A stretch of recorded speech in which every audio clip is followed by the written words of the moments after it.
Tuhan, dan terima kasih juga pada Yudi dan Yoni dan seluruh keluarga besar ya. Saya ucapkan shalom, selamat Natal buat keluarga Yudi. Di rumah ini sungguh sukacita kita bisa kumpul dan berada di tempat ini ya. Pertama kali saya mau ceritakan kisah perjumpaan saya, perkenalan saya dengan Yudi.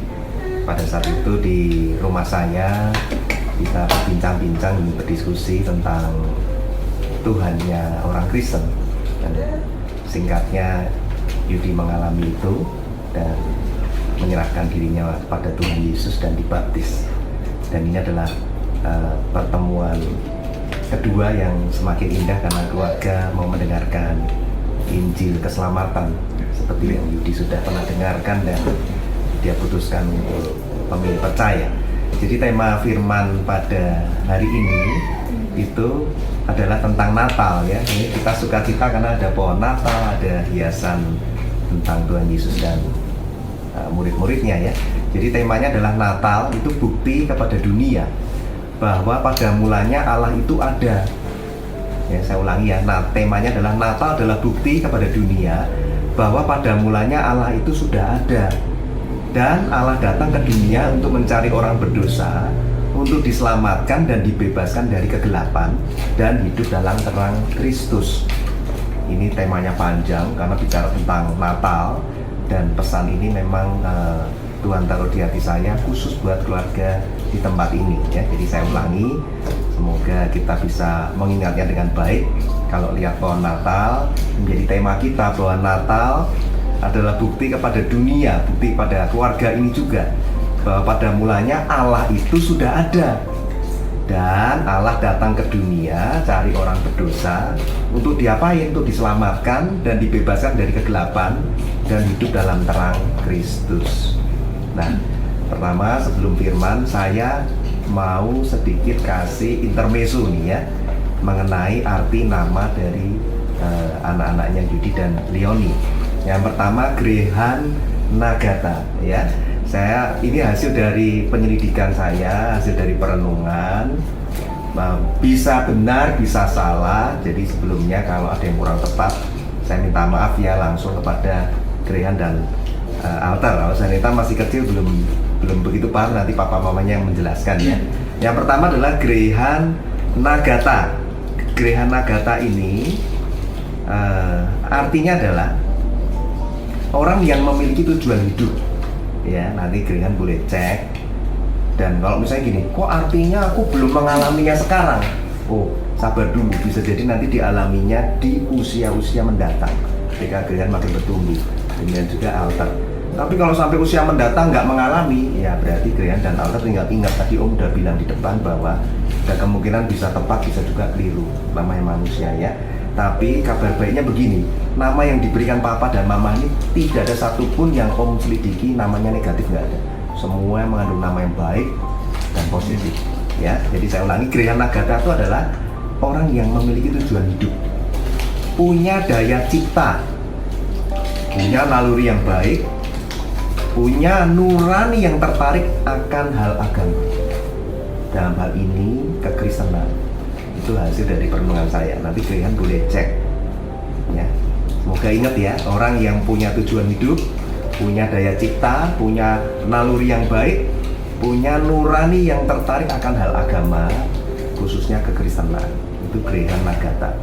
Yang kedua Altar Aparel ya. Orang yang punya cara pandang yang kokoh. Pokoknya Altar ini kalau udah punya prinsip nih, punya cara pandang, udah ditetapkan A, wah itu nggak bisa goyang. Orang punya cara pandang yang kokoh, punya prinsip kebenaran yang bertentangan dengan cara pandang dunia. Jadi kamu tuh orang yang nggak gampang digeser oleh cara pandang dunia. Kalau kamu udah yakin bahwa ini benar, ya kamu nggak akan mudah dipengaruhi.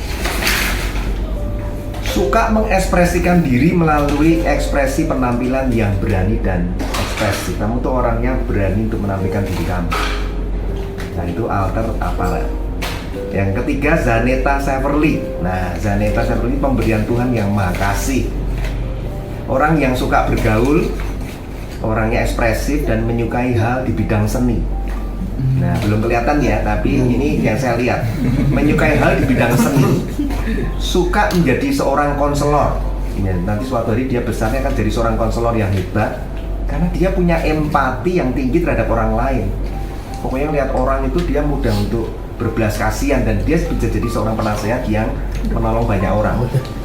Dan Zanetanya kan jadi orang yang lembut, ulet dan murah hati. Murah hati itu dia mudah memaafkan, kalau dia berlebih dia mudah tergerak hatinya untuk menolong dalam bentuk materi apapun juga. Itu Zaneta. Nah, nanti Grehan, Alter sama Zaneta itu boleh tanya papi mami. Atau mungkin kalau sekarang, itu ada yang bener tapi ada yang kurang bener, ya nggak apa-apa ya. Yang penting kalian sudah dengar artinya tuh banyak yang bagus dan banyak yang indah. Supaya kalian tuh percaya bahwa Tuhan itu bisa menetapkan Grehan, Alter dan Zaneta sejak dalam kandungan mama. Tuhan sudah bisa menetapkan bahwa nanti namanya akan dapatnya ini artinya akan ini, kedepannya kamu akan seperti apa. Oke, sampai di sini ada pertanyaan dari Grehan, Alter atau Zaneta pasti belum bisa kecuali tertawa penuh sukacita ya. Grehan sama Alter ada bertanya misalnya, itu betul, itu kurang tepat, aku belum merasakan, nggak apa-apa. Ada pertanyaan Grehan sama Alter? Enggak. Kira-kira pertanyaan. Iya, silahkan. Kira-kira dari arti nama tadi, Alter merasa, kayaknya betul 50%, 60%, 70%, berapa persen? Atau salah semua, berapa Alter? Setuju nggak? Setuju aja. Ada yang kamu rasakan kayaknya ada benernya nih, aku seperti itu gitu. Ya. Belum tahu. Ada juga ya. Grehan gimana Grehan? Apakah ada tadi yang disampaikan yang kamu merasa, iya memang itu bagian dari diriku gitu? Daya cipta ya. Daya cipta. Grehan ini ya, memang betul ya, suka menciptakan sesuatu ya, puji Tuhan ya. Kalau Alter apa satu aja tadi? Kamu orang yang cara pandangnya kokoh, punya prinsip, suka ekspresikan diri. Yang mana yang kelihatan banget kamu? Ekspresif ya? Ya udah ya. Oke, sekarang kita mulai masuk ke pengajaran firman Tuhan ya. Tadi kan sudah nih, arti nama kalian sudah tahu. Dan percayalah itu datangnya dari Tuhan melalui papa dan mama. Papa mama tuh nggak bisa tiba-tiba dapat nama, dia pasti memikirkannya. Dan seandainya tiba-tiba pun di mata Tuhan tidak ada yang kebetulan.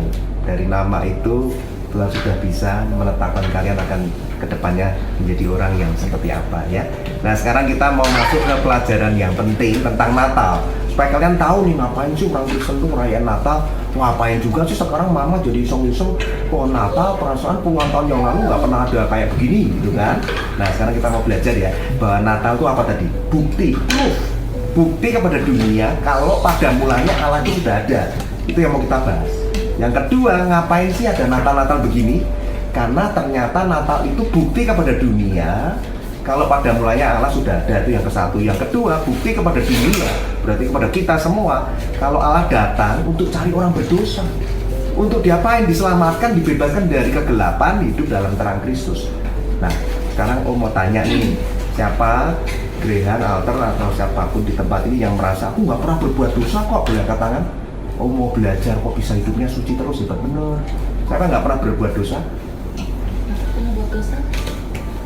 Ya, kalau aku nggak tahu dosa itu apa, gampangnya gini, bohongin papa mama lah. Udah belajar belum, Alter? Sudah, padahal belum. Sudah kerjakan PR belum? Gurunya nanya, padahal belum.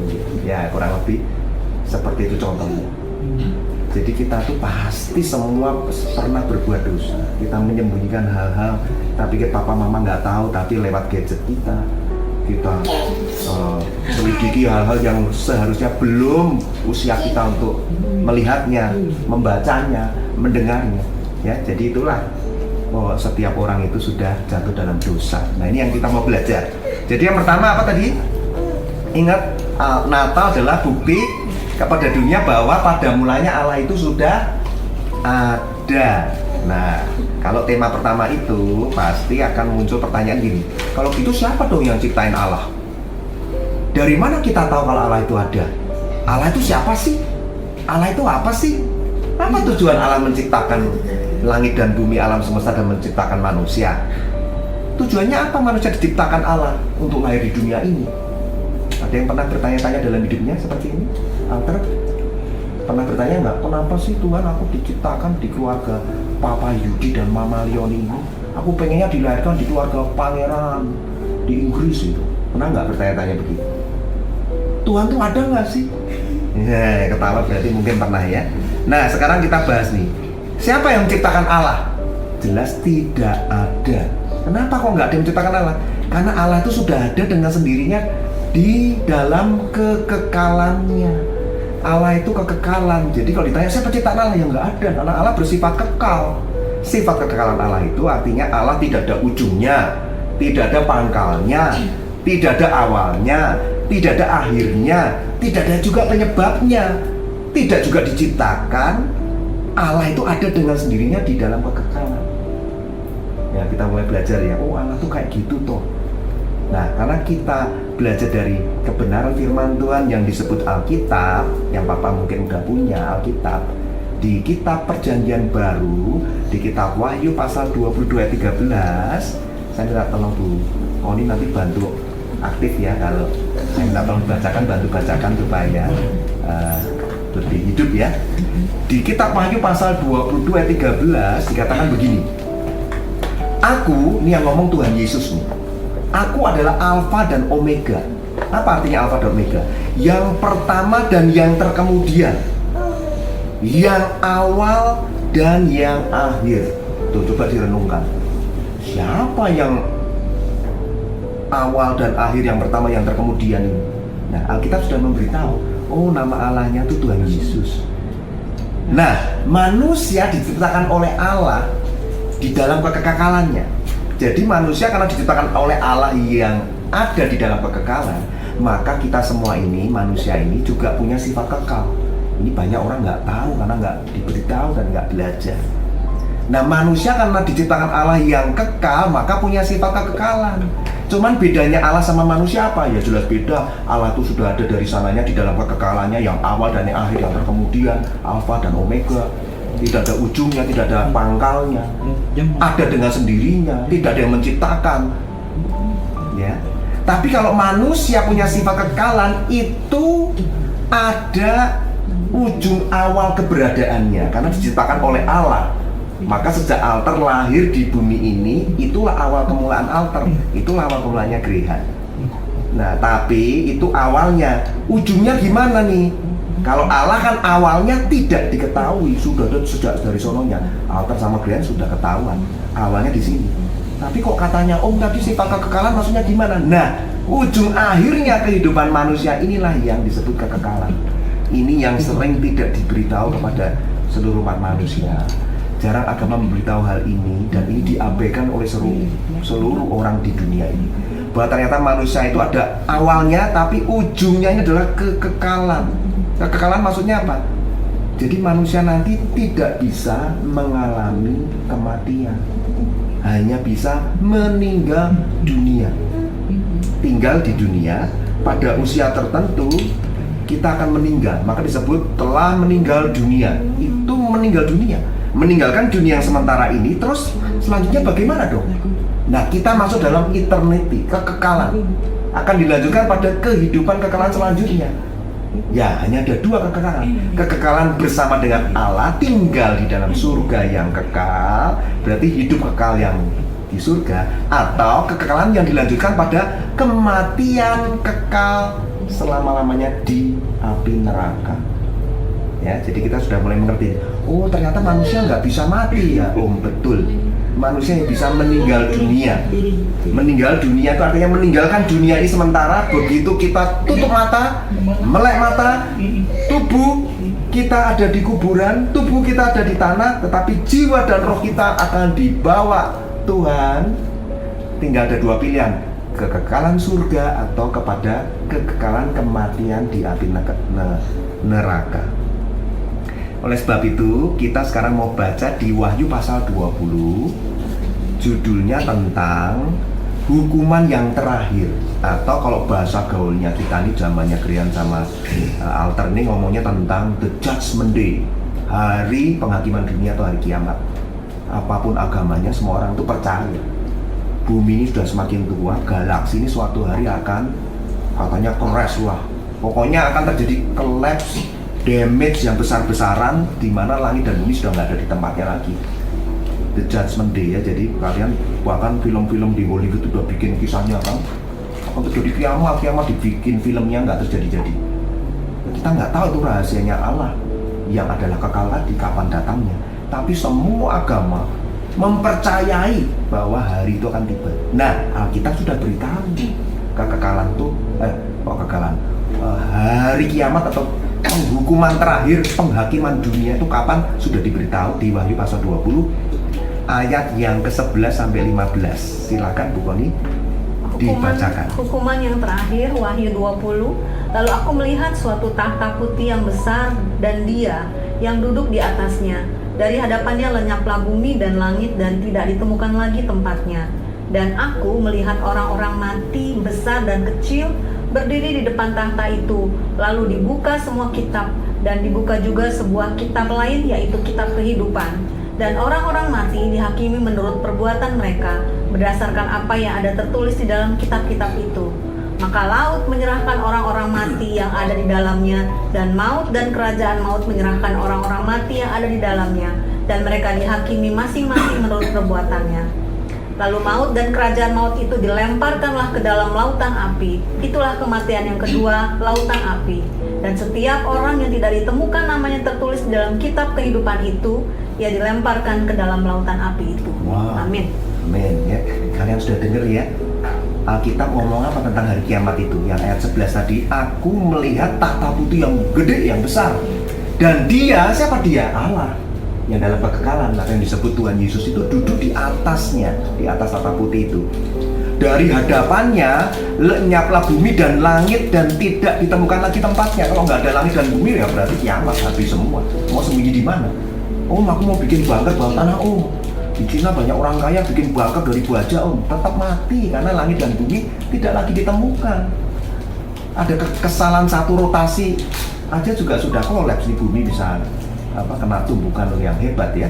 Kalau matahari sinar panasnya itu sampai kena bumi melebihi dari kemampuan manusia bisa bertahan, sudah pada mati terbakar ya. Jadi kita sudah beritahu kan bahwa nanti di hadapannya sudah nggak ada lagi bumi dan langit. Nah, ayat 12 ini penting banget.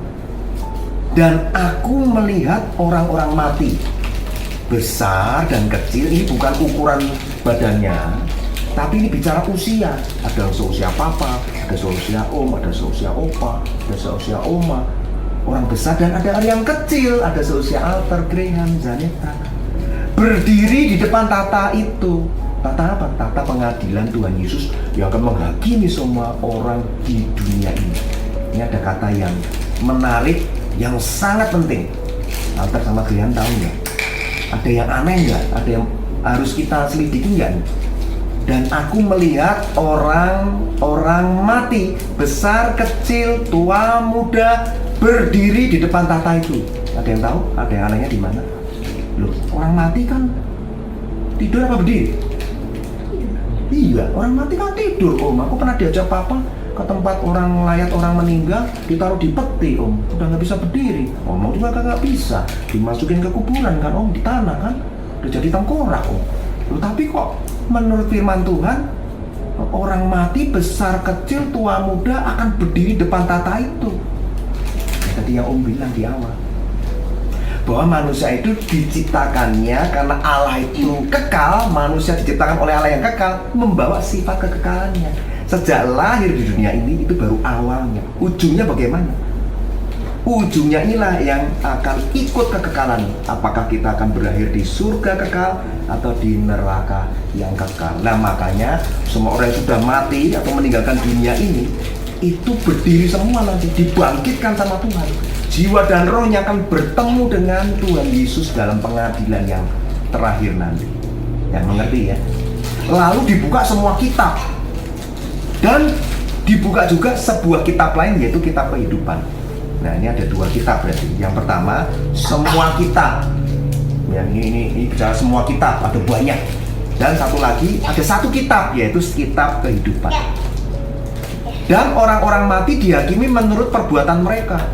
Jadi selama hidup di dunia ini kalau kita jual banget buat dosa terus nggak pernah mau bertobat, pokoknya merasa hidupnya tuh pokoknya aku nggak mau pikirin dah, pokoknya aku percaya sama film. Nanti kalau mati itu tiba-tiba kayak Casper tuh loh, lenyap kayak hantu. Atau kalau kayak film-film Avenger tuh tiba-tiba apa tuh, dalam Eternity itu tiba-tiba kayak Thanos itu terus ya luntur sendiri gitu kan. Enak bener, itu kan film dibuat manusia. Kalau ternyata itu sebuah kesalahan, nanti berdiri di depan tata pengadilan Tuhan Yesus dan dihakimi masing-masing perbuatannya, kitanya bisa nangis, but it's too late. Kitanya bisa berteriak, tolong Tuhan, but it's too late. Tolong papa, tolong mama, tolong oma, opa. Nggak bisa, semua tidak sanggup menolong. Kenapa? Karena papa, mama, opa, oma, semua orang juga harus dihakimi menurut perbuatannya. Om, kok Tuhan luar biasa om? Dia itulah Allah yang kekal, yang maha kuasa, yang sudah menyiapkan semua kitab. Maka dibilang apa?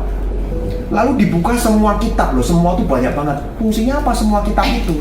Ternyata apa? Orang-orang mati dihakimi menurut perbuatan mereka berdasarkan apa yang tertulis di dalam kitab-kitab itu. Berarti semua kitab itu adalah kitab-kitab itu. Apa tuh kitab-kitab itu? Kitab yang mencatat perbuatan manusia selama hidup di dunia ini, sejak lahir sampai dia nanti meninggal dunia. Apa yang dicatatmu? Ya perbuatan baikmu, ya perbuatan jahatmu, ya perbuatan dosamu, perbuatan yang tersembunyi yang mendukakan hati Tuhan tercatat semua. Nanti kita nggak bisa bilang begini, Tuhan aku nggak pernah berbuat begitu. Sama Tuhan dibukakan kitab nih, altar tanggal 16 Desember 2023 pada saat firmanku ku beritahu tentang arti Natal, tapi kamu memilih tidak percaya. Ini Grehan pada tanggal 20 Desember 2025 kamu pernah melakukan ini semua tercatat. Ini yang Tuhan ngomong, semua tercatat, manusia nggak bisa lari. Dan kita hanya bisa meratapi nasib kita. Ayat 13, maka laut menyerahkan orang-orang mati yang ada di dalamnya, dan maut dan kerajaan maut menyerahkan orang-orang mati yang ada di dalamnya, dan mereka dihakimi masing-masing menurut perbuatannya. Om, kalau perbuatan baikku banyak, sering bantu orang, nyumbang sana sini, kira-kira nanti aku masuk surga nggak? Nah ternyata untuk masuk surga itu bukan dari perbuatan baik. Karena perbuatan baik kita di mata Sang Allah yang kekal itu seperti kain yang kotor. Tuhan tuh adil. Kalau perbuatan baik bisa menyuap surga, bisa nyogok surga, nanti surga penuh orang-orang kaya. Benar nggak? Banyak-banyak duitnya, bikin amal sebanyak-banyaknya, kita sogok kanan kiri supaya kita bisa masuk surga. Ternyata tidak seperti hukumnya, tidak seperti itu. Untuk masuk ke surga itu harus ada darah yang dikorbankan. Karena manusia jatuh dalam dosa, hanya bisa ditebus dengan penebusan dosa itu harus lewat darah. Apa darah? Darah Tuhan Yesus. Allah yang kekal harus mau datang ke dunia, mengambil rupa dalam bentuk manusia yang disebut Yesus Kristus Tuhan, yang akan menebus semua dosa manusia ini. Maka kalau kalian tahu tentang kekristenan itu, kenapa sih ada yang kayak manusia disalib? Ya itulah Allah yang kekal berinkarnasi jadi manusia, ngambil bentuk rupa jadi manusia, yang dikenal dengan nama Sang Mesias, Sang Terang, Sang Firman, Yesus Kristus, untuk mati menebus dosa kita. Jadi banyaknya dosa kita nanti hanya bisa ditebus oleh kematian dan kebangkitan Tuhan Yesus di kayu salib. Hanya itu syarat. Manusia nggak bisa pakai cara lain. Oh berarti nggak bisa berbuat amal ya? Tidak bisa. Melalui perbuatan baik nggak bisa masuk surga ya? Tidak bisa. Kamu akan kecewa nanti. Karena perbuatan tadi cuma dicatat di kitab yang tadi Tuhan bilang. Dan ternyata kitab itu dijadikan patokan untuk menghakimi kita. Berarti perbuatan baik tidak bisa nyelamatin kita. Hanya iman percaya kepada salib Tuhan Yesus yang menyelamatkan kita. Ayat 14. Lalu maut dan kerajaan maut dilemparkan ke dalam lautan api. Itulah kematian yang kedua, lautan api. Betul kan tadi Om bilang apa? Akan ada kekekalan yang tidak ada akhirnya. Manusia lahir itu awal, kekekalan yang selanjutnya tidak ada ujungnya. Kalau kita belum mau percaya kepada Yesus yang adalah Tuhan dan Juru Selamat, suatu hari kita ada dalam penghakiman yang terakhir, dibuka kitab-kitab yang mencatat perbuatan baik dan buruk, yang kita akan dihakimi, dilempar di api neraka. Tapi kalau ditemukan nama kita tercatat di dalam satu kitab yang disebut kitab kehidupan, barulah kita bisa masuk dalam kekekalan surga. Ya, jadi kita tahu ya, sudah ada kematian yang kedua. Manusia itu lahirnya satu kali di dunia ini, tapi kalau kita nggak percaya Tuhan Yesus akan mengalami kematian dua kali, yaitu kematian yang pertama itu disebut meninggal dunia. Meninggal dunia, kemudian kita kemana? Oh, ternyata nggak pernah percaya sama Tuhan Yesus, nggak pernah tercatat namanya di kitab kehidupan, ya dilempar ke api neraka. Maka disebut apa? Itulah kematian yang kedua, lautan api. Oh, tapi ternyata Graham sama Alter memilih percaya, imannya ngikut papa. Papa percaya, aku yakin papa nggak mungkin salah. Kalau papa percaya Yesus Tuhan, pasti itu benar, aku ikut papa deh. Nggak cuma ikut, tapi juga mendengar firman dan Injil ini kalian jadi percaya. Nah, detik itu namamu ditulis di kitab kehidupan. Oleh karena iman percayamu itulah nanti kalian dibawa dalam kerajaan surga. Itu kehidupan kedua, kehidupan kekal. Jadi kalian pilih mana nih? Lahir sekali, hidupnya dua kali. Hidup di dunia, begitu meninggal dunia, ketemu sama Tuhan Yesus, ketemu Allah yang kekal itu, tinggal lagi bersama Tuhan dalam kekekalan di surga. Atau pengennya lahir sekali, mati dua kali. Mati di dunia, tinggalkan dunia, dapat penghakiman, dilempar ke api neraka. Nah, kalau ada dua pilihan yang begitu enak, begitu mudah, kenapa sulit untuk menerima dan percaya? Itulah manusia, ya. Diberi tawaran yang mudah, seringkali kita mudah curiga dan tidak mudah percaya. Nah, semoga Injil ini membukakan kebutaan rohani kita untuk mau mendengar dan percaya. Ya, jadi kita sudah tahu bahwa semua orang yang mati dalam dosa-dosanya, padahal tadi kan udah ditanya kan, ada di tempat ini yang mengaku orang nggak pernah berbuat dosa, nggak ada yang berani angkat tangan kan. Jadi semua orang yang mati dalam dosa-dosanya dan belum sempat percaya sama Tuhan Yesus akan dilempar ke dalam lautan api neraka. Itulah lautan kematian yang kedua. Jadi Tuhan Yesus sudah memperingatkan ya, bahwa setiap orang yang namanya tidak ditemukan tercatat di dalam kitab kehidupan akan dilempar ke lautan api neraka pada saat hari penghakiman yang terakhir. Kalau di Wahyu pasal 20 ayat 15 tadi begini, dan setiap orang yang tidak ditemukan namanya tertulis di dalam kitab kehidupan itu, ia dilemparkan ke dalam lautan api itu. Jadi syaratnya gampang.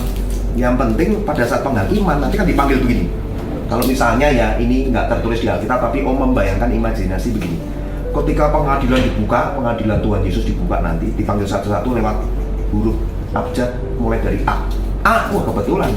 Alter, Aparel. Tuhan Yesus lihat di buku kehidupan, warnanya menyala, masuk. Yang kedua A lagi, Amir. Ada. Oh, adanya dicatat di kitab-kitab yang mencatat perbuatan. Terus Amir protes, "Lah aku sering berbuat baik loh. Ada orang kecelakaan aku tolong, orang sakit aku bantuin, orang miskin aku kasih makan banyak. Aku sering sumbang-sumbang orang." Tapi Tuhan hanya bisa geleng-geleng. Sudah terlambat. Karena sejak kamu hidup di dunia, kamu memilih tidak mau percaya bahwa Allah itu ada, bahwa Allah datang ke dunia mencari manusia yang berdosa untuk diselamatkan, dan akulah dia, Yesus Kristus. Tapi nggak ada yang pernah beritakan. Nanti Tuhan akan bukakan nih, pada tanggal sekian, jam sekian, kamu pernah datang ke gereja, kamu pernah diajak teman kamu pernah mendengarkan kesaksian orang yang percaya kepadaku. Kamu abaikan semua dan kamu menolak. Sudah terlambat. Kalau pokoknya kesempatan bertobat itu saat hidup. Kalau sudah meninggal dunia, it was too late. Ya, nanti seperti itu gambarannya ya. Jadi kita sudah tahu kematian yang kedua itu seperti apa.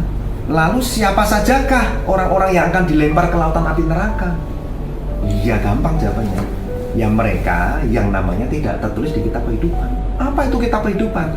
Kitab kehidupan adalah kitab yang sejak zaman kekekalan, zamannya Adam dan Hawa, kitab kehidupan sudah ada. Fungsinya untuk apa? Untuk mencatat nama-nama orang yang diciptakan oleh Allah yang kekal, yang mau menerima karya penebusan Allah untuk menebus orang berdosa melalui Yesus Kristus Tuhan. Yang percaya namanya tertulis di kitab kehidupan itu. Jadi selama ini yang nggak percaya gimana? Ya kalau selama nggak tertulis di kitab kehidupan itu, firman sudah beritahu, dilempar ke lautan api yang kekal. Jadi mau pergi kemana kita? Mau lari kemana? Nggak bisa menghindari. Maka Tuhan Yesus di hari Natal sudah memperingatkan kita bahwa pastikan nama kita tercatat di kitab kehidupan. Aku mau om, gimana caranya? Gampang banget. dengan rendah hati. Nanti setelah firman selesai diberitakan, kalian sungguh-sungguh minta sama Tuhan, Tuhan, kalau memang Yesus itu yang dipercaya sama Papa adalah Allah yang benar, adalah Allah yang kekal, adalah Allah yang esa, aku juga mau beriman. Nanti kalian akan dibimbing untuk ikut percaya. Detik itu iman kalian menyatakan aku mau, malaikat Tuhan di surga sudah langsung bersorak-sorai dan namamu ditulis dalam kitab kehidupan. Yang nulis siapa? Tuhan Yesus sendiri dengan tinta kehidupan. Maka disebut kitab kehidupan, ditulis tentang tinta kehidupan. Kalau Tuhan dah tulis, ada yang bisa menghapusnya? Nggak ada yang bisa. Karena dia Allah yang kekal, karena dia Allah yang berkuasa. Nah, makanya Natal yang pertama datang 2000 tahun yang lalu. Hari ini kita merayakan Natal, papa mama ada pohon Natal, ada hiasan-hiasan seperti ini. Sebetulnya ini replika aja, bentuk perayaan manusia yang ingin mengenang Natal 2000 tahun yang lalu, di mana Allah dalam kebesaran kasih-Nya memberikan Yesus Kristus sebagai juru selamat dunia untuk menyelamatkan orang yang berdosa. Supaya apa? Supaya beroleh keselamatan, supaya beroleh apa? Kekekalan hidup di surga, dan supaya namanya tertulis di kitab kehidupan.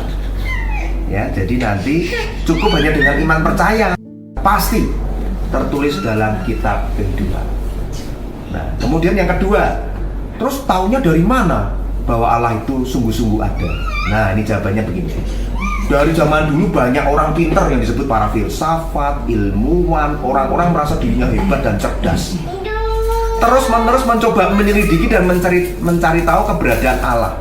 Allah tuh ada di mana sih? Allah tuh ada nggak sih? Allah tuh kayak apa sih? Sehingga muncul banyak teori.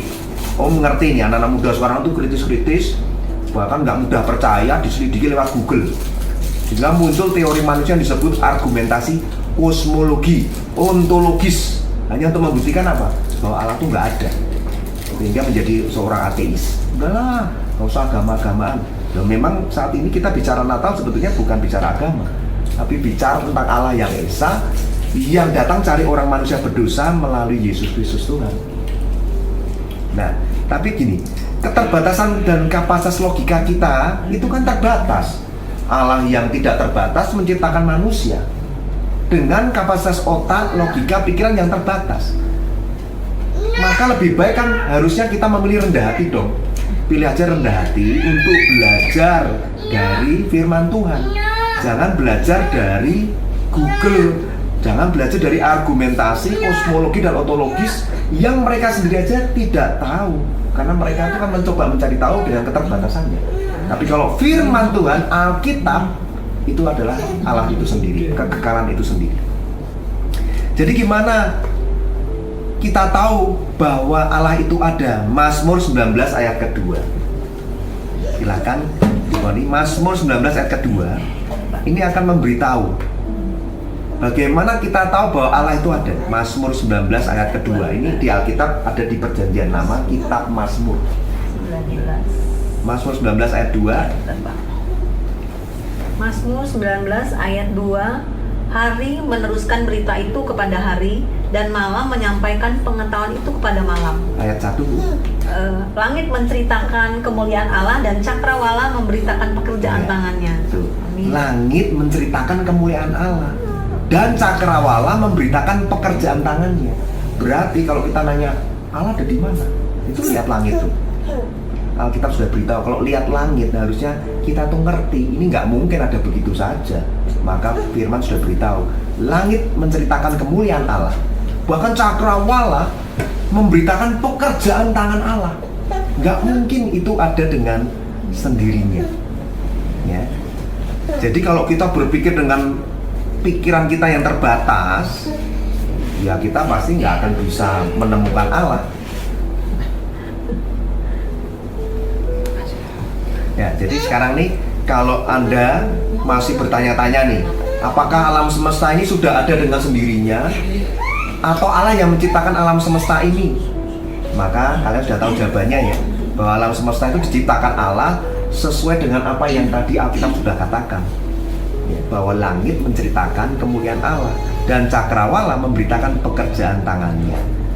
Sederhananya begini deh, Kalau Grehan dan Alter sedang jalan-jalan ke hutan. Di tengah jalan lihat ada 3 buah batu tungku yang sudah tersusun rapi. Kira-kira secara rasio dan logika kalian ini, mana yang lebih masuk akal, mana yang lebih logis nih? Apakah 3 batu tungku yang disusun rapi itu sudah ada sejak semula, atau ada orang yang sebelum kalian datang itu memang sengaja yang menyusun dengan rapi? Kira-kira yang mana? Kalau jalan-jalan di hutan ngelihat ada 3 batu tungku disusun rapi, itu menurut Alter dan Grehan sudah ada dari sononya begitu? Atau ya sebelumnya sudah ada orang yang datang ke hutan nyusun rapi? Oh, nggak mungkin ada begitu. Pilih yang mana?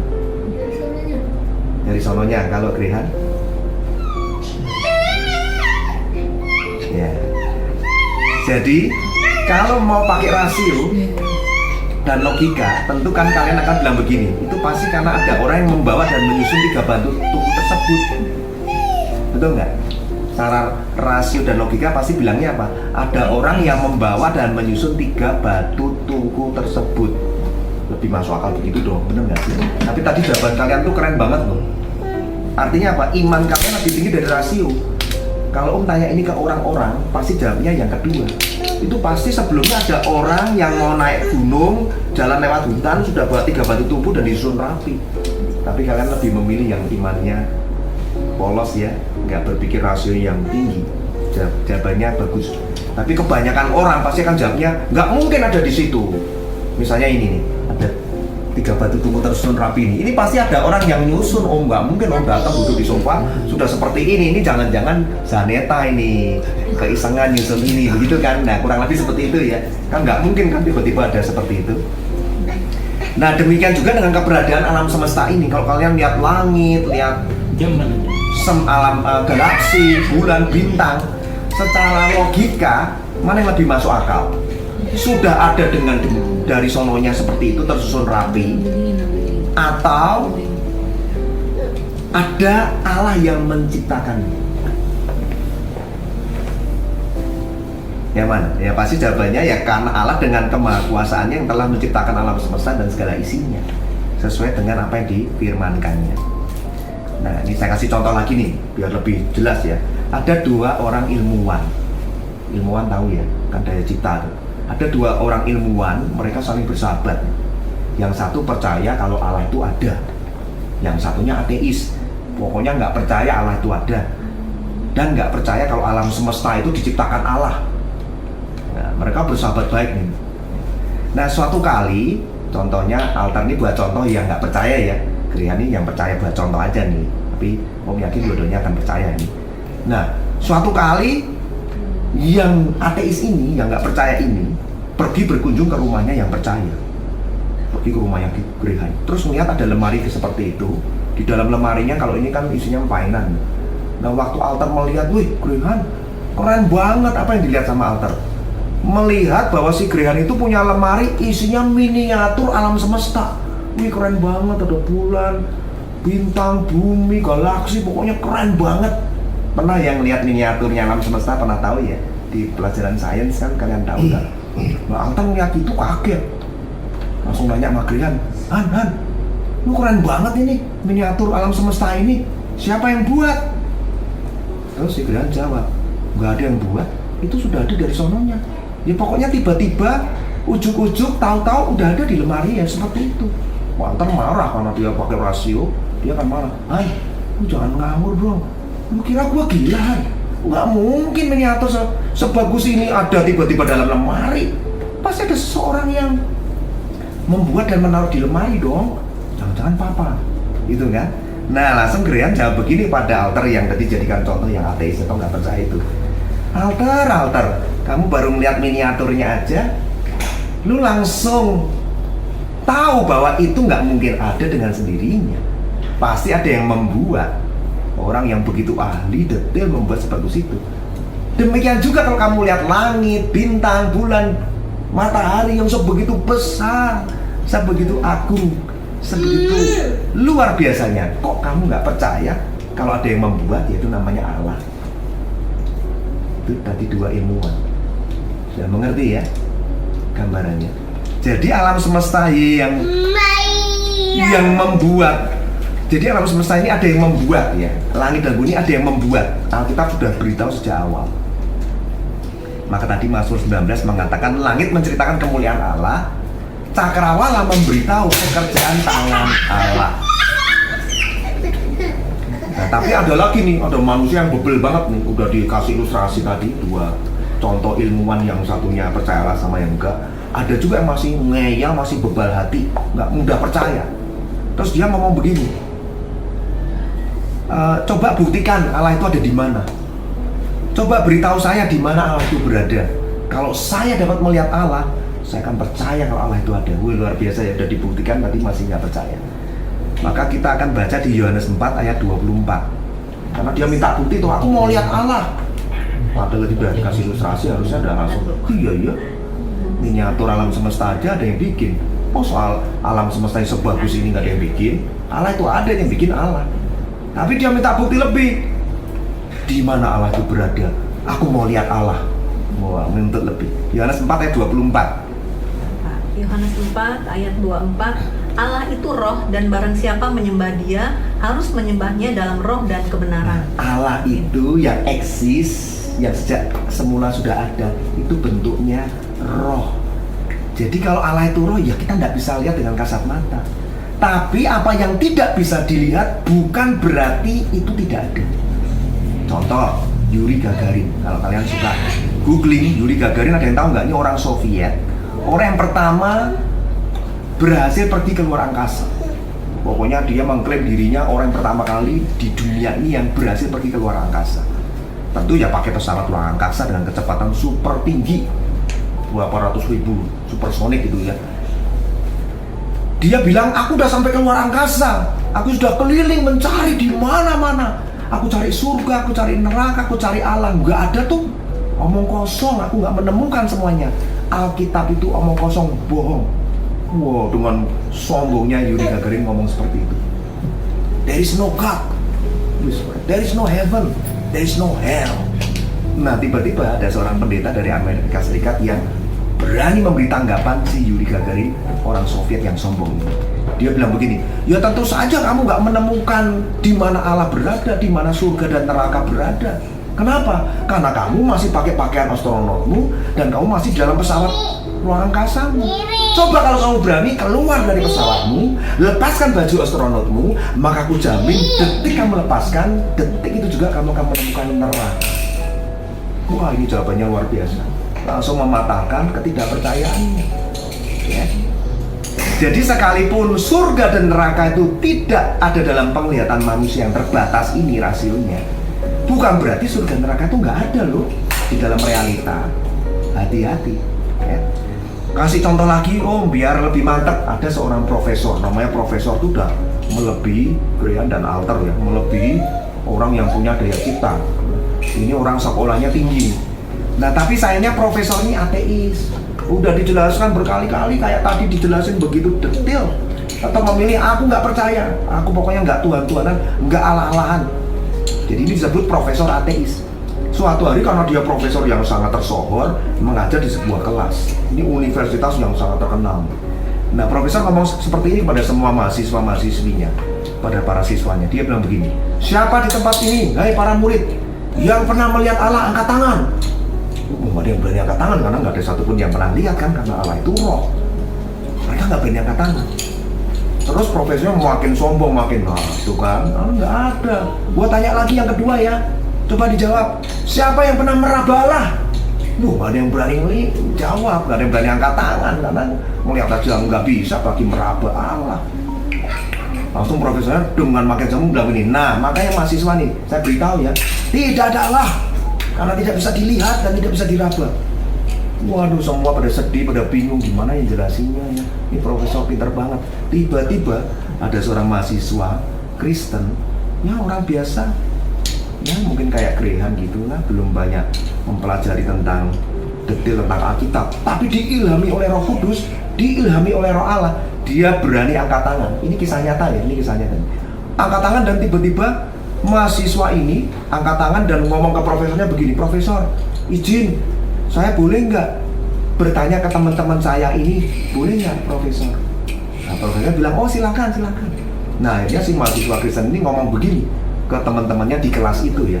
Hei teman-teman, siapa yang pernah melihat otaknya profesor? Angkat tangan. Nggak diangkat tangan.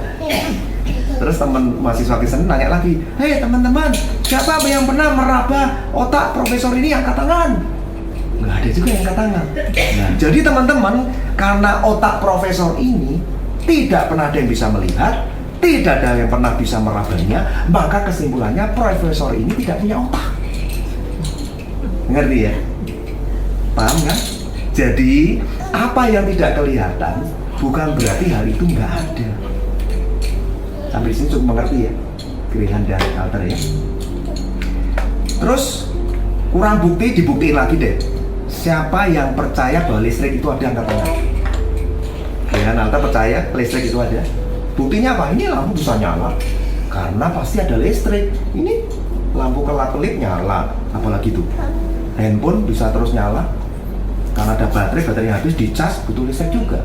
Laptop, iPad, video game, semua butuh listrik. Tapi kalau ditanya, apakah Anda percaya listrik itu ada? Ya karena lihat buktinya jadi percaya. Tapi kalau ditanya begini, tolong tunjukkan dong bentuk dan wujud listrik kayak apa? Ada yang bisa beritahu? Secara kasat mata ada yang bisa jelaskan bentuk listrik dan wujudnya kayak apa? Jadi kalau kita masih aja nggak percaya bahwa listrik itu ada, ya kita gampang, itu ada colokan. Ya, kemudian nanti jari kita masukin aja. Nanti kita mulai merasakannya, oh betul ada nih, ini ada listriknya ya, kurang lebih seperti itu ya. Jadi sekarang kita mengerti ya, yang tidak kelihatan itu bukan berarti hal itu nggak ada. Sampai sini sudah terjawab semuanya. Bahwa Natal itu bukti bagi dunia ini, bukti bagi kita bahwa Allah itu pada mulanya sudah ada.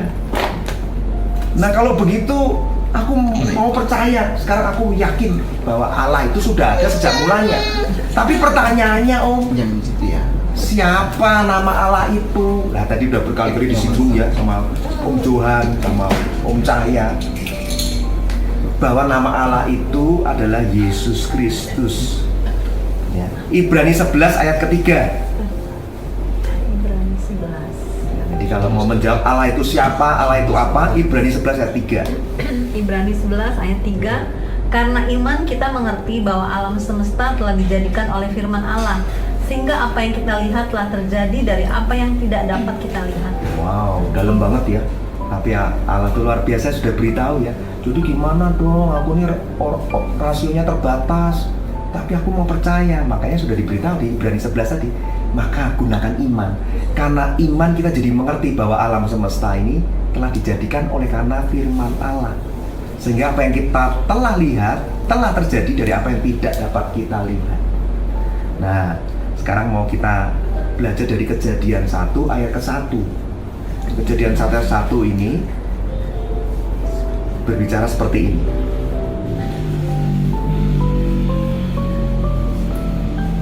Kejadian 1 ayat 1. Pada mulanya Allah menciptakan langit dan bumi. Tuh, pada mulanya Allah menciptakan langit dan bumi, itu diberitahu. Yohanes 1 ayat 1. Yohanes 1 ayat 1. Yohanes 1 ayat 1. Pada mulanya adalah firman. Firman itu bersama-sama dengan Allah dan firman itu adalah Allah. Ya, jadi sudah diberitahu ya, pada mulanya Allah yang cipta langit dan bumi. Pada mulanya adalah firman. Firman itu bersama dengan Allah. Firman itu adalah Allah. Kejadian 1 ayat yang kedua.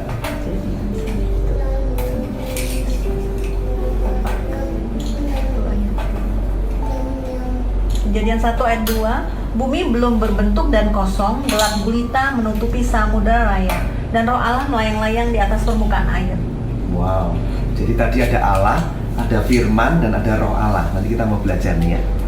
Kemudian ayat ke-26. Kejadian 1 ayat 26. Berfirmanlah Allah, baiklah kita menjadikan manusia menurut gambar dan rupa kita, supaya mereka berkuasa atas ikan-ikan di laut dan burung-burung di udara, dan atas ternak dan atas seluruh bumi, dan atas segala binatang melata yang merayap di bumi. Ayat 27. Maka Allah menciptakan manusia itu menurut gambarnya, menurut gambar Allah diciptakannya dia, laki-laki dan perempuan diciptakannya mereka. Nah, tadi sudah tahu ya, pada mulanya adalah Allah, pada mulanya adalah firman. Firman itu sudah bersama dengan Allah, firman itu adalah Allah. Berarti ada satu pribadi namanya Allah, yang kedua ada dua pribadi, yang kedua namanya firman, dan yang ketiga dan roh Allah melayang-layang tadi. Ya, jadi ada Allah, firman, dan roh Allah. Ayat 26 yang dibaca sama Bu Koni tadi, berfirmanlah Allah, baiklah kita. Kok kita? Harusnya baiklah saya. Allah menyebut dirinya, baiklah kita menjadikan manusia menurut gambar dan rupa kita. Ya, jadi kita mulai belajar. Allah ada berapa sih Om? Nah, sabar ya, nanti Om jelaskan ini. Ini keunikan iman percaya kita dalam berkristenan. Ya. Maka Allah menciptakan manusia menurut gambarnya. Menurut gambar Allah diciptakan dia laki-laki dan perempuan. Ini penting ya. Kenapa Om singgung ini? Karena sekarang ini paham-paham yang begitu liberal menyusup dalam kehidupan anak-anak muda, merusak gambar yang sudah diciptakan Allah sejak semula. Bahwa hanya ada dua gender, man and women, boy and girl, laki-laki dan perempuan, nggak ada yang setengah-setengah. Ya ini Om singgung ya. Jadi Rehan, Alter, keep bear in your mind very carefully. Hanya ada dua gender. Ini Allah sudah beritahu sejak semula, laki-laki dan perempuan, nggak ada yang separuh-separuh. Tapi kecenderungannya dia cowok kayak cewek Om, ya sudah nggak apa-apa, didoain. Kalau kecenderungan itu bisa jadi karena salah asuh. Yang penting dia nggak hidup dalam dosa, nggak merusak gambar diri Allah. Cowok tapi dandannya jadi cewek, operasi kelamin misalnya, itu udah merusak gambar diri. Kalau kecenderungan masih bisa diarahkan. Penting kalian sudah tahu yang benar ya. Banyak ada dua gender. Nah sekarang ini kalau firman ini nggak diberitakan, wah banyak sekali anak-anak muda yang karena dibully teman, dasar lu cewek lu, padahal kita cowok, cewek lu, banci lu, lu seneng sama temen cowok ya, lu gay ya. Anak masih muda dibully teman-teman yang begitu cool, begitu jahat, sehingga kita pulang sedih nggak berani cerita ke papa mama. Nah akhirnya kita apa? Depresi, stres, setan bisikin dusta. Memang lu tuh gay, memang lu tuh suka cowok, lu nggak suka cewek, lu tuh memang gay, lu tuh cacat dari apa? Makanya firman memberitahu supaya kita itu apa? Benar dan tidak tertuduh. Ya, jadi ada tiga pribadi Allah ya tadi ya, yang menciptakan langit dan bumi dan semesta itu ada tiga pribadi Allah. Maka di dalam imannya orang Kristen, Allah yang sejak semula sudah ada itu disebut juga sebagai Allah Tritunggal. Kalian pernah dengar nggak? Ya, kalau nanti suatu hari terima pendidikan agama Kristen, kalian akan pernah mendengar kalimat ini. Allahnya orang Kristen itu disebut Allah Tritunggal. Yaitu apa aja Allah Tritunggal itu? Yaitu tadi pribadi yang pertama disebut Allah, yang kedua disebut firman, karena dia yang berfirmanlah Allah, manusia jadi. Berfirmanlah aja, langit jadi. Berfirmanlah Allah, hewan jadi, tumbuhan jadi. Pribadi yang ketiga namanya Roh Kudus atau Roh Allah. Nah, sekarang Om mulai jelaskan nih. Om, aku jadi mulai pusing nih Om. Jadi Allahnya Kristen itu satu apa tiga sih? Allahnya satu. Namanya Allah yang Esa. Disebutnya Allah Tritunggal. Tapi kenapa tadi ada tiga pribadi? Jadi contohnya gini. Contohnya ya, kalian harus mengerti bahwa perbedaan esensi dan pribadi. Nah, ini ada contoh nih bagus nih, ada tiga. Ya. Ada tiga. Ini disebut Bapa. Ini Allah Bapa. Ini Firman atau Allah Anak atau Yesus Kristus. Firman yang datang ke dunia yang disebut Yesus Kristus atau Juru Selamat. Ini yang disebut Roh Allah atau Roh Kudus. Nah ini gambarnya begini. Mereka itu esensinya hanya satu, disebut Allah ya. Esensinya itu menjelaskan apakah dia? Ya Allah. Tapi pribadinya ada tiga ya. Jadi konsepnya adalah satu esensi, tiga pribadi. Ini adalah Allah, tapi pribadinya ada Allah Bapa, ada Allah Anak Yesus Kristus yang diutus sama Allah Bapa datang ke dunia, yang kita sebut sebagai Natal, Allah datang mengutus Allah anak, pribadi Allah anak datang ke dunia menebus orang berdosa supaya barang siapa percaya kepadanya tidak akan binasa tapi memperoleh hidup yang kekal yang namanya terus di kitab kehidupan itu karena perannya pribadi Allah anak Yesus Kristus ini. Banyak orang yang menjawabnya begini, Om, aku tuh sebenarnya mau percaya sama Tuhan Yesus, sama Yesusnya orang Kristen, tapi aneh ya, mosok manusia dijadiin Tuhan ya, karena dia nggak belajar jadi bodoh. Bukan manusia dijadiin Tuhan, Allah berinkarnasi jadi manusia. Allah yang memutuskan menjadikan dirinya dalam bentuk manusia. Bisa nggak? Ya bisa lah, alam semesta dibuat Allah. Allah yang tidak terbatas, mau jadi apa saja ya bisa. Bukan kita mentuhankan manusia, itu suka dibolak-balik. Maka kalian Om ajari supaya paham. Allah kekristenan itu Allahnya satu, Allah Tritunggal. Satu esensi, satu Allah, tapi ada 3 pribadi yang kealahannya sama dan setara di dalam kekekalan. Nah, pasti Grehan sama alter mulai pusing nih. Nggak apa-apa, tapi tetap harus kebenaran harus Om sampaikan. Bedanya sama manusia apa? Manusia itu cuma ada satu esensi, satu pribadi, yaitu esensinya alter adalah manusia, pribadinya cuma satu, pribadi alter.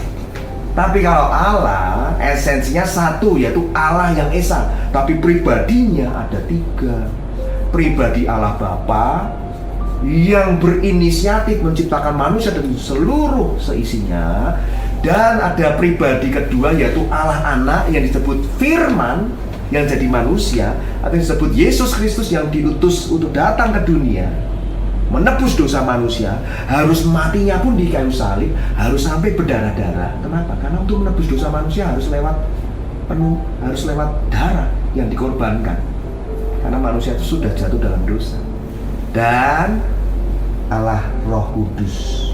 Karena ketika Yesus mati di kayu salib, dia bangkit dan naik ke surga. Selanjutnya perannya Allah Roh Kudus yang menggantikan orang percaya, menemani dan menolong kita selama jadi orang percaya.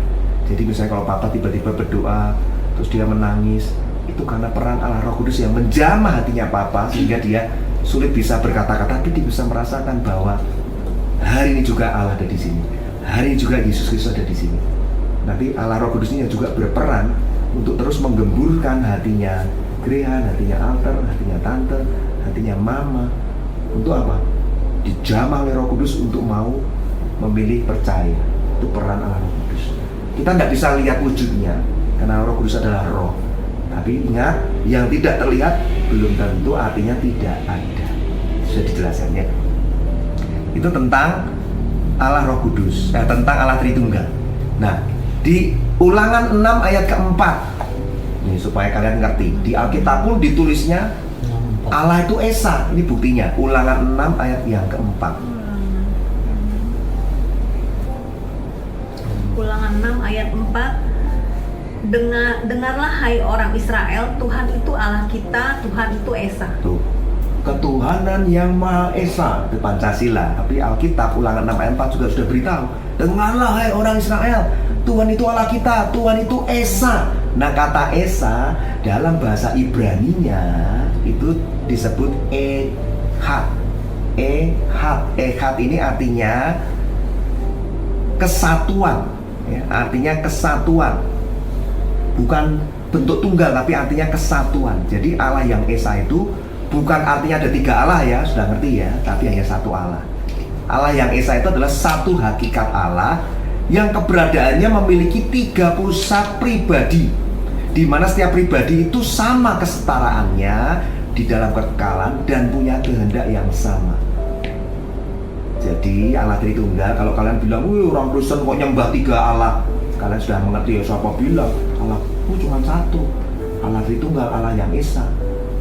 Karena esensinya Allah cuma satu, tapi dalam 3 pribadi yang setara kealahannya di dalam kekekalan. Jadi beda sama paham triteisme. Kalau kalian nanti suatu hari di sekolah diberitahu Kristen itu nyembahnya paham sesat, itu Allahnya 3, triteisme. Beda. Triteisme itu adalah orang yang percaya bahwa ada 3 Allah dan 3-tiganya punya kehendaknya beda-beda. Yang satu pengen ke Solo, satu pengen ke Jogja, satu pengen ke Malang. Tapi kalau Allah Tritunggal, Allah Esanya itu Allahnya orang Kristen, Allahnya satu, tapi ada 3 pribadi yang terikat satu dengan yang lain dalam kasih, dalam kesetaraan Allahnya, punya kehendak yang sama. Apa kehendak Allah? Mau menyelamatkan manusia, kehendaknya sama. Allah Bapa mengutus Allah Anak untuk datang ke dunia yang disebut Natal.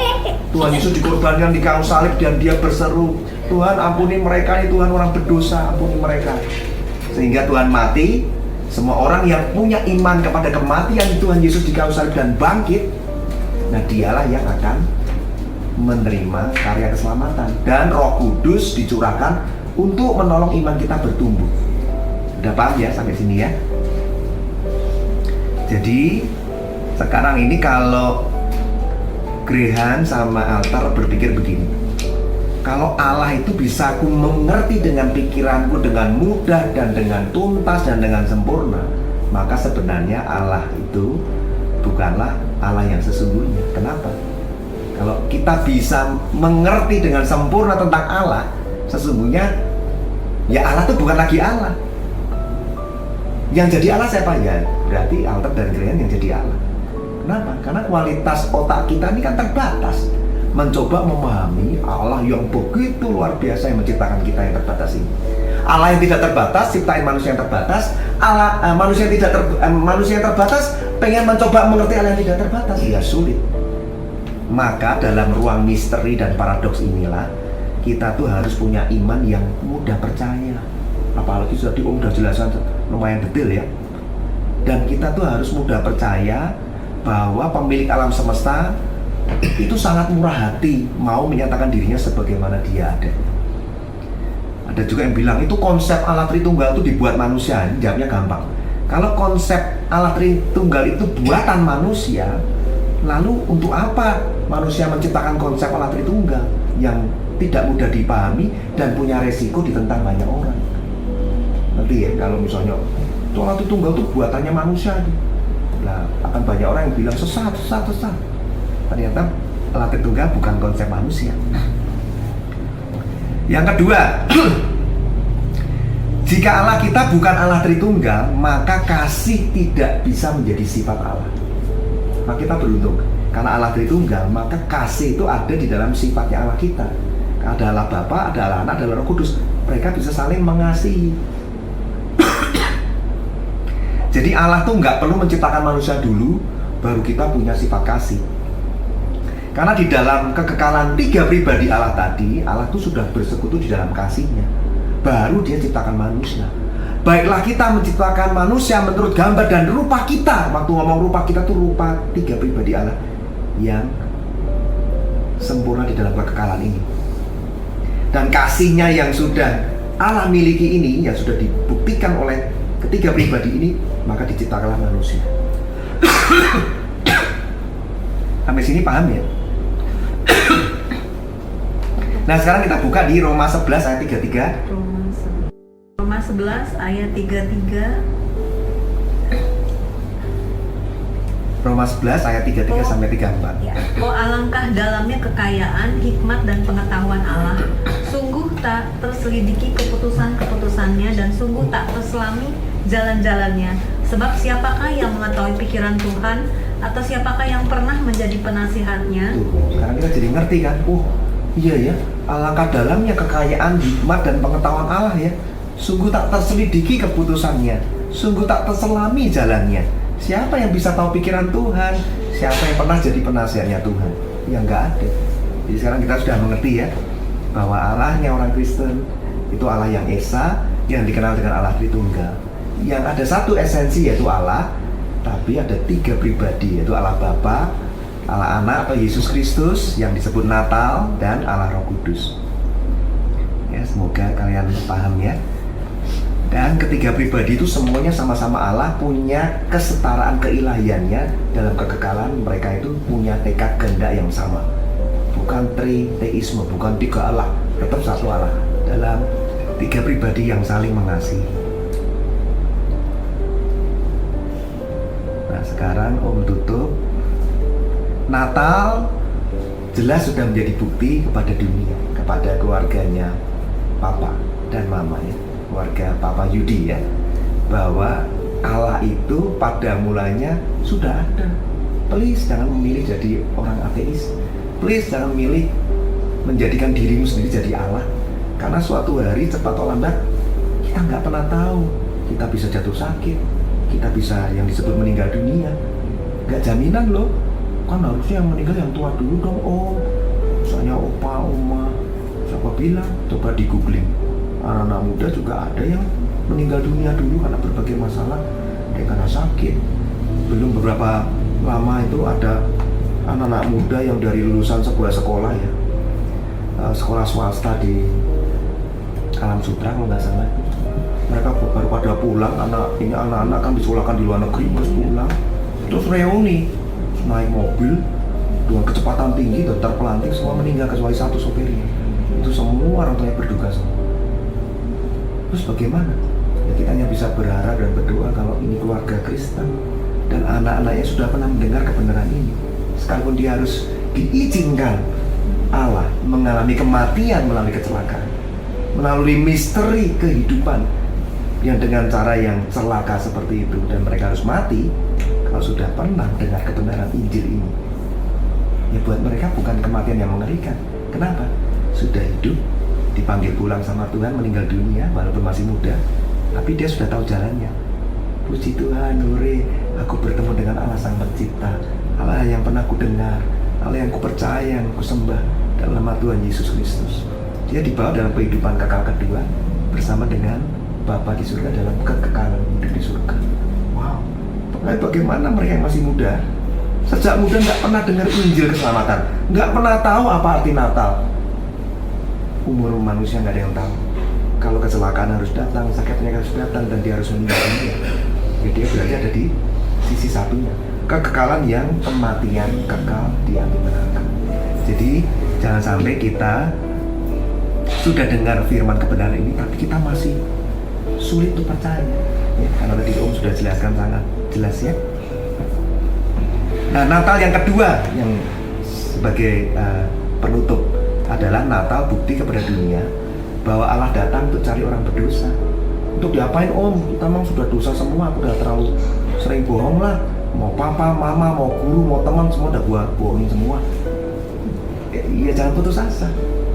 Sekalipun kita banyak dosa berbohong, apapun kita dosa-dosa yang kita tutupin, yang papa mama nggak tahu, jangan putus asa. Justru karena Natal ini bukti bahwa Allah itu mengasihi kita orang berdosa. Untuk diapain Om? Untuk diselamatkan dan dibebaskan dari kegelapan supaya hidup dalam terang. Ya, orang yang terus melakukan dosa itu disebut tinggal dalam kegelapan. Tadi Om juga ada kesaksian ya, punya papa yang masih terikat dalam kegelapan, sehingga punya hal-hal yang merusak tubuhnya, misalnya rokok. Nah, Om saya juga mau kesaksian gini. Om saya ini masih punya papa yang masih hidup umur 76 tahun. Dia agamanya kalau di KTP ditulisnya Buddha, tapi sesungguhnya itu cuma KTP saja. Karena Om ini tahu banget bahwa papanya Om ini KTP ditulis Buddha, tetapi keyakinannya adalah keyakinan kejawen. Kejawen itu ilmu-ilmu budaya. Jadi dia percaya mistis-mistis begitu. Pokoknya ilmu-ilmu gaib dan roh seperti itu. Nah, singkat cerita, karena Om sudah tahu bahwa jaminan hidup kekal itu, jaminan keselamatan manusia itu hanya ada di dalam Yesus Kristus. Om doain terus. Semoga papa percaya Tuhan Yesus, semoga. Jadi suatu ketika Om coba telepon papanya Om, Pak, ayo dong main ke Serpong, kita dolan bareng, kan udah lama nggak ketemuan. Nah, papanya Om mau datang, sama mamanya Om datang. Terus Om ajak jalan-jalan di satu tempat yang bagus banget itu. Dia senang, dia happy. Nah di situ Om mulai beritakan Injil, seperti beritakan ke kalian berita yang sama. Mereka, papa ini kayaknya baik-baik aja, kayak nggak marah gitu. Tapi tiba-tiba begitu papa udah pulang, papa cerita sama cicinya Om mau begini, ternyata papa marah. Itu kalau nggak anak udah aku mau tampar. Ternyata papa saya marah, tapi depan saya nggak marah, jadi aku nangis waktu itu. Oh Tuhan, ternyata papa marah gimana nih? Tapi aku pengen papa tuh selamat. Jangan sampai ada berita sepenting ini papa memilih nggak percaya. Ya udah, Om nggak bisa ngapa-ngapain, cuma doa terus nangis, doa. Nah, suatu ketika di sofa kamarnya Om, ini kejadian udah lama banget ini, mungkin 15 tahun yang lalu. Di sofa itu ketika Om nangis berseru, Tuhan, aku udah berusaha beritakan tapi Papa nggak percaya. Tolong Tuhan, jangan sampai Papa meninggal dunia dan masih dalam imannya belum pernah percaya kepadamu. Nanti namanya kalau nggak ditulis di kitab kehidupan gimana Tuhan? Tolong selamatkan dia. Tiba-tiba nih Om dikasih penglihatan. Nah penglihatan itu begini, a vision. Kalau kalian suka nonton film-film itu Avenger apa itu kan, tiba-tiba seseorang bisa dapat visi gitu kan. Nah ini Om juga dapat tuh penglihatan. Ada sinar terang dari langit turun gitu. Kalau si Thor itu nonton Avenger kan, kalau Thor itu begini kan bisa ngeluarin sinar terang itu ya, jadi dia dari langit bisa turun ke bumi at any time kan ya. Om lihat tuh sinar kayak begitu dari langit turun, terus Om lihat rumahnya papanya Om itu bentuk rumah beneran, sinarnya masuk ke genteng. Terus papanya Om tuh suka punya kebiasaan nonton TV itu sambil duduknya di lantai, nggak mau di sofa begini, sambil makan gitu. Itu persis penglihatannya, sinar terang dari langit turun lewat gentengnya rumahnya papanya Om, turun kena ke papanya Om. Penglihatannya seperti itu. Langsung Om sukacita, yes, itu pasti sinarnya dari surga. Pasti Papa akan bertobat, Papa akan percaya Tuhan Yesus. Langsung itu jam 12 malam Om telepon ke rumahnya papanya Om, yang angkat Mama. Terus langsung Om nanya, "Mah, gimana Papa kabarnya? Itu baik, lagi ngapain?" Itu lagi duduk di lantai nonton TV. Persis exactly the same yang Om lihat di vision. Tapi kan Om bayanginnya begini, kalau dapat sinar terang pasti Papa langsung akan nangis-nangis. Ternyata Papa tuh ketawa-ketawa karena lagi nonton siaran TV yang lucu gitu loh. Tapi Om tetap sukacita karena penglihatannya nggak, never tell a lie. Tuhan tuh nggak pernah bohong. Singkat cerita, tidak lebih dari 1 bulan kemudian, ternyata ponakan Om itu berarti gimana ya? Om punya cici, punya kakaknya Om ini punya anak. Nah anaknya Om ini yang ngajak papanya Om. Jadi si ponakannya Om ini ngajak papanya Om, manggilnya Kungkung ya, atau Opa. Kungkung, ayolah Kung, Bobo aja udah ke gereja Kung. Kungkung ini agamanya nggak jelas. Ayolah Kung ke gereja. Yang tadinya nggak pernah mau, keras hatinya, diajak sama ponakan Om mau. Nah di gereja itulah apa yang Om lihat di visi itu, penglihatan itu dinyatakan. Jadi Kungkung datang ke gereja sama Bobo, papa mamanya Om datang di gereja itu. Selesai, pendetanya ngomong begini, siapa yang mau mengalami Tuhan, maju ke depan. Nah, papanya Om tiba-tiba maju ke depan. Dia pengen merasakan apa sih Tuhan cobaan. Nah disitulah papa maju ke depan, dijamah Tuhan. Disitulah dia mengalami yang disebut perjumpaan pribadi dengan Tuhan Yesus Kristus. Nah itu yang juga Om rindu. Grehan, Alter, Mama, dan Papa juga merasakan hal yang sama ya. Jadi semua manusia itu sudah disebut berjalan dalam kegelapan, tapi karena sang terang itu datang, maka kegelapan itu akan sirna. Yesaya 9 ayat ke-1, bangsa yang berjalan di dalam kegelapan telah melihat terang yang besar, yaitu terang Kristus.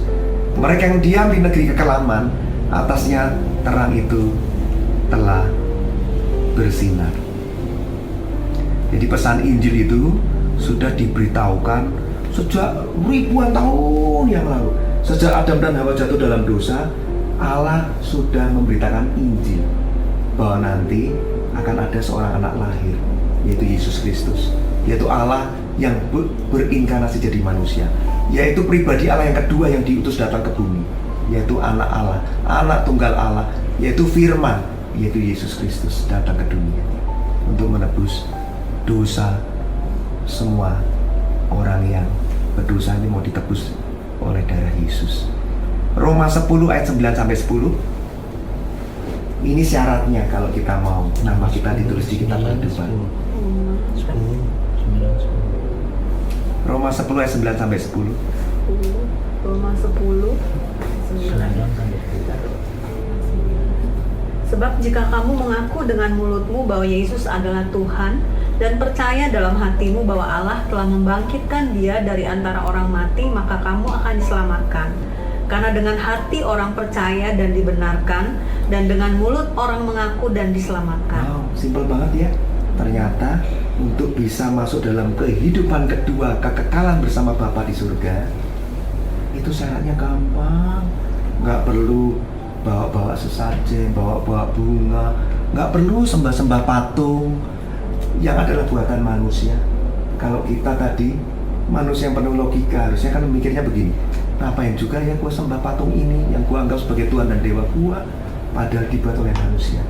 Kalau ada yang membuat yaitu manusia yang terbatas, dan manusia yang terbatas ada yang membuat yaitu Allah yang tidak terbatas, kenapa aku nggak menyembah Dia aja? Allah Esa, Allah Tritunggal, Yesus Kristus Tuhan. Jadi gimana caranya? Kalau kita tadi sudah mendengar Injil ini, caranya gampang. Jika kamu mau mengaku dengan mulutmu bahwa Yesus adalah Tuhan dan Juru Selamat pribadi, percaya dalam hatimu, sungguh-sungguh percaya bahwa Allah telah membagikan Yesus yang mati di kayu salib supaya Dia menebus dosa kita. Detik itu kita diselamatkan. Wow, detik diselamatkan berarti namanya Grehan, Alter, Mama, Papa, Zaneta sudah tertulis di kitab hidup. Kita sudah punya jaminan. Jadi kalau mau punya jaminan hidup yang kekal, tidak ada cara lain. Harus mau percaya kepada Anak Tunggal Allah, yaitu Yesus Kristus Tuhan. 1 Yohanes 5 ayat 11 sampai 12. Syaratnya gampang banget. Maka saking mudahnya orang nggak mudah percaya. Tapi Om sudah ajarkan dengan detail supaya kita tidak mudah percaya karena bodoh, karena dibodohi, tapi karena belajar dan menjadi pintar dan mengerti. 1 Yohanes 5 ayat 11 sampai 12. Dan inilah kesaksian itu, Allah telah mengaruniakan hidup yang kekal kepada kita, dan hidup itu ada di dalam Anaknya. Barang siapa memiliki anak, ia memiliki hidup. Barang siapa tidak memiliki anak, ia tidak memiliki hidup. Tuh, Allah telah mengaruniakan hidup yang kekal pada kita. Hidup yang kekal ada diberikan kepada kita kalau kita mau hidup di dalam Anaknya, di dalam Tuhan Yesus Kristus. Kalau kita punya Tuhan Yesus, kita punya hidup yang kekal. Kalau kita nggak punya Tuhan Yesus, ya kita nggak punya hidup yang kekal. Ya, udah ngerti ya? Kalau mau dikasih ilustrasi begini, altar, mau nggak altar dikasih handphone, tapi handphonenya harus dimasukin ke satu kotak. Misalnya ada satu kotak, handphonenya Om taruh di kotak. Kasih altar, oke lah, pokoknya kalau handphone aku mau, tapi syaratnya harus mau terima kotaknya juga. Aku nggak mau Om, handphonenya aja, nggak usah pakai kotak. Ya nggak bisa. Nah, itulah gambarannya. Altar mau nggak pergi ke surga?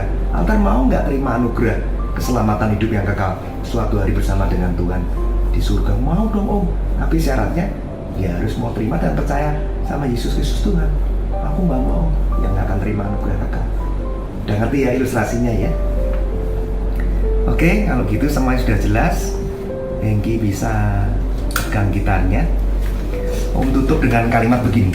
So there is no greater love than the greatest love of Jesus Christ came down from heaven to bear your sin and hung on the cross to replace you and me. Artinya gini, tidak ada kasih yang lebih besar daripada kasih Tuhan Yesus Kristus yang rela turun dari surga ke dunia untuk mencari orang berdosa, untuk menebus dosa Anda dan saya, sehingga Ia rela digantung di kayu salib hanya demi untuk menggantikan posisi Anda dan posisi saya. Itu artinya. Kita nyanyi lagu itu ya. Waktu kecil kita Anugerah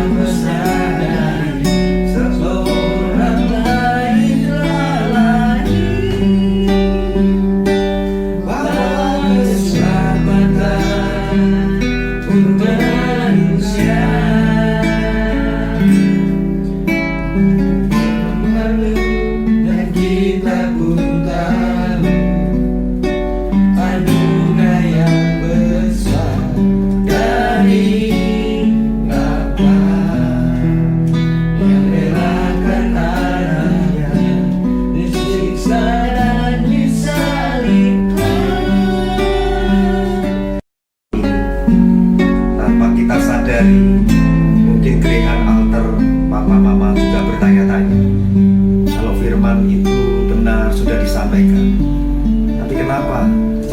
jasmaniku sampai hari ini belum bisa melihat di manakah Yesus, di manakah Roh Kudus.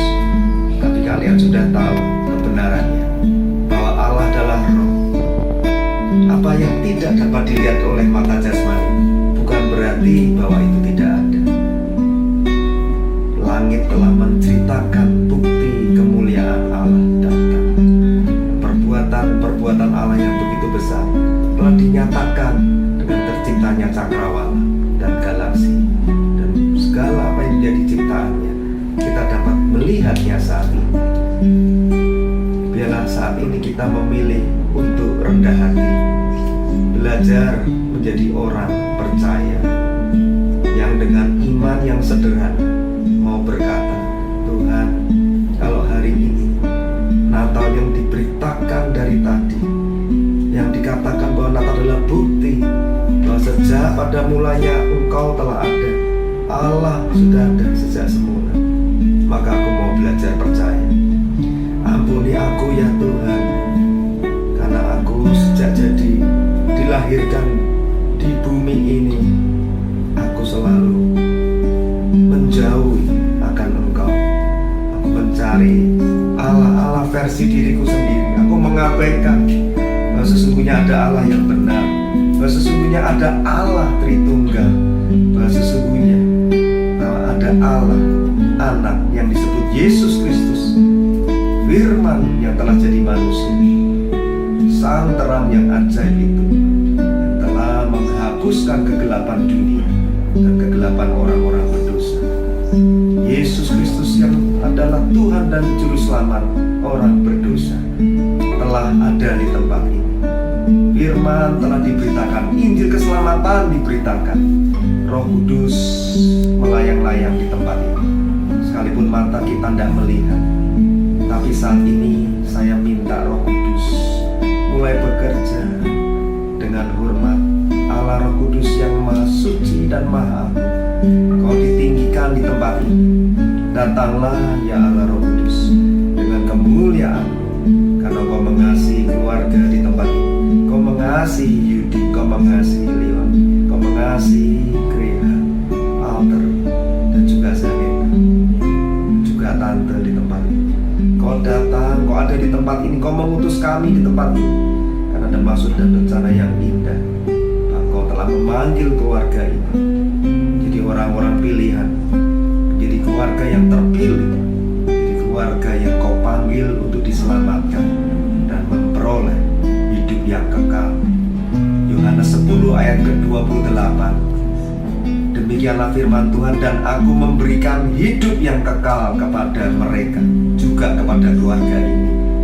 Dan keluarga ini pasti tidak akan binasa sampai selama-lamanya, dan seorang pun tidak akan dapat merebut keluarga ini dari tangan Allah Bapa. Makasih Tuhan, mulai gemburkan hati keluarga ini. Kau ada di tempat ini menjamah setiap hati mereka. Setiap firman yang mereka dengar tertanam di hati mereka yang paling suci. Dan iblis, kuasa kegelapan, roh-roh jahat, Kau tidak punya hak untuk mencuri setiap benih kebenaran firman Tuhan. Apa yang ditaburkan oleh Roh Kudus, Kau tidak punya kuasa untuk mengambil dan mencuri. Oleh sebab itu, dalam hadirat Tuhan yang kudus, hamba-Mu ini memerintahkan bahwa waktunya telah tiba, bahwa waktunya sudah habis. Kau dengar setan, Kau dengar iblis, Kau dengar roh familiar spirit, Kau dengar roh kutuk keturunan 1 hingga keturunan ke-4. Kami gak perlu bertele-tele dan berlama-lama dengan Engkau. Kau sudah tahu maksud. Waktumu habis, waktumu selesai. Injil sudah diberitakan, keselamatan telah datang atas keluarga ini. Oleh sebab itu, dengan kuasa darah Tuhan Yesus Kristus, oleh kuasa darah Tuhan Yesus di kayu salib, sudah saatnya Kau pergi saat ini. Dengan iman aku berseru, dengan iman percaya, perintahkan Engkau, iblis dan pengikut, pergi di dalam nama Tuhan Yesus Kristus. Oleh kuasa darah Anak Domba, Kau pergi saat itu juga, waktumu sudah habis. Tidak punya hak lagi untuk menghasut, untuk tinggal di setiap jiwa, hati, pikiran keluarga Yudi di tempat ini. Bahkan rumah ini disucikan, dikuduskan oleh kuasa darah anak domba. Pasukan malaikat perang Tuhan dengan pedang yang menghunus, dengan pedang yang menyala, menjagai rumah ini. Di setiap kamar, di setiap ruangan, malaikat perang Tuhan diutus berjaga-jaga di tempat ini.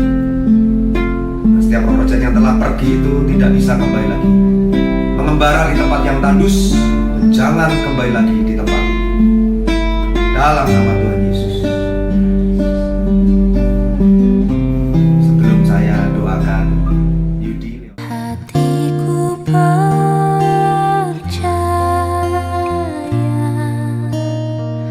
hatiku percaya.